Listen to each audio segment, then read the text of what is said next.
सस्ता और समुचित इलाज के लिए गरीबों का रहनुमा मात्र एक हॉस्पिटल, मैया बाबू हॉस्पिटल।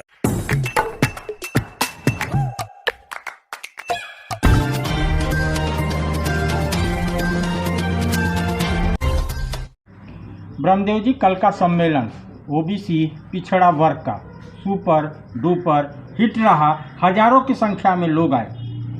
क्या कारण हुआ आज प्रेस कॉन्फ्रेंस बुलाना पड़ा?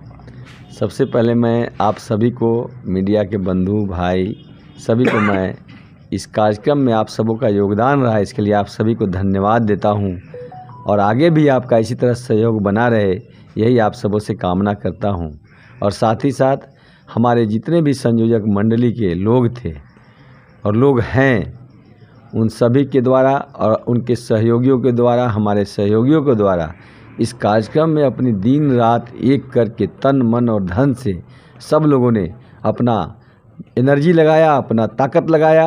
और उस ताकत का परिणाम कल देखने को मिला कि हम ओबीसी परिवार और पूरे पलामू, गढ़वा, लातेहार के तमाम जगहों से, पूरे प्रमंडल से, गांव-गांव से, टोला से, मोहल्ला से, शहर से, कस्बा से, पंचायत से और प्रखंड से, जिला से निकल करके लोग अपनी एकता और अधिकार के लिए वहाँ उपस्थित होकर के महासम्मेलन को सफल बनाया।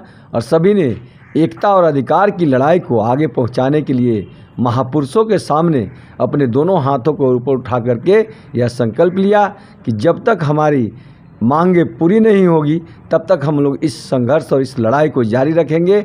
इसके लिए मैं पूरे प्रमंडल सहित, तमाम सहयोगीगण सहित, पूरे मीडिया के बंधु सहित सभी को धन्यवाद देता हूं और उनका आभार प्रकट करता हूं कि आप सबों का सहयोग और आशीर्वाद इसी तरह मंच को मिलता रहे। बहुत बहुत धन्यवाद।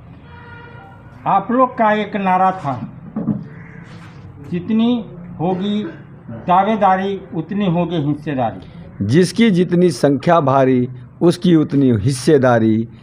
इसी नारा के साथ हम सबों ने इस कार्यक्रम को शुरुआत किया था और हमारी संख्या जो वहाँ उपस्थित हुई वो सभी लोग समाज के अगुआ, समाज के लीडर, समाज के प्रतिनिधि वहाँ उपस्थित थे। और उन लोगों ने जिस तरह से अपनी चट्टानी एकता का परिचय दिया, संकल्प लिया, इससे यह निर्देश देता है, यह आगाज़ है कि राज्य सरकार और केंद्र सरकार को ओबीसी परिवार का हक और अधिकार देना पड़ेगा। अगर वह अनदेखा करते हैं तो हम लोग पूरे झारखंड से देश में इस आंदोलन को तेज करने का काम करेंगे।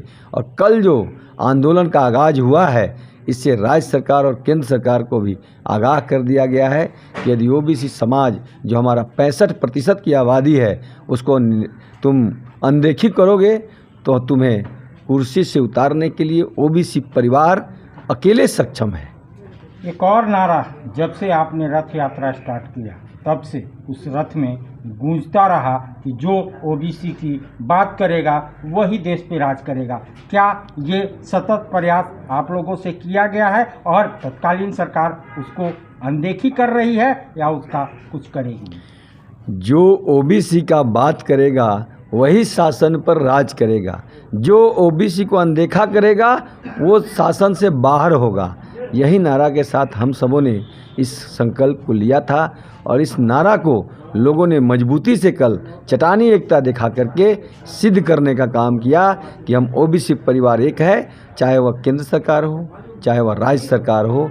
हमारी मांग को, हमारी जो एकता और अधिकार है, जो हमारी अधिकार है, संवैधानिक अधिकार 340वें अनुच्छेद में, उसके माध्यम से आयोग का गठन करके हमारे आर्थिक, सामाजिक, राजनीतिक स्थिति का उन्होंने सर्वे करा करके और हमारा अधिकार और हक देने का काम करे। चाहे वह शिक्षा का क्षेत्र हो, चाहे वह पढ़ाई का क्षेत्र हो, चाहे सरकारी नौकरी का क्षेत्र हो, तमाम क्षेत्रों में उनको हमारा हक अधिकार देना पड़ेगा और 52% का आरक्षण उनको देना पड़ेगा। तभी हम लोग इस संघर्ष को अपने अंतिम मुकाम तक पहुंचाने में विराम लगाएंगे, जब तक वो हमारा हक और अधिकार नहीं दे देते हैं। आज आप दिल्ली दरबार आए हैं। दिल्ली दरबार अपने आप में पूरे डाल्टनगंज को समेटने के लिए तैयार है, क्योंकि गांधी उद्यान पार्क में दिल्ली दरबार जब से आया है रौनक बढ़ गई है। अरे भाई, बेटा तो एक ही है ना, कहाँ कहाँ भेजोगे उसे ये सब सीखने? बेटा एक है तो स्कूल भी एक होगा ना भाई। यानी एक ही स्कूल में इतने सारे? जी हाँ, ग्रीन वैली इंटरनेशनल स्कूल, यानी कि अपने बच्चों के लिए एकदम सही स्कूल। जी हाँ, ग्रीन वैली इंटरनेशनल स्कूल जो गढ़ता है आपके बच्चों का भविष्य।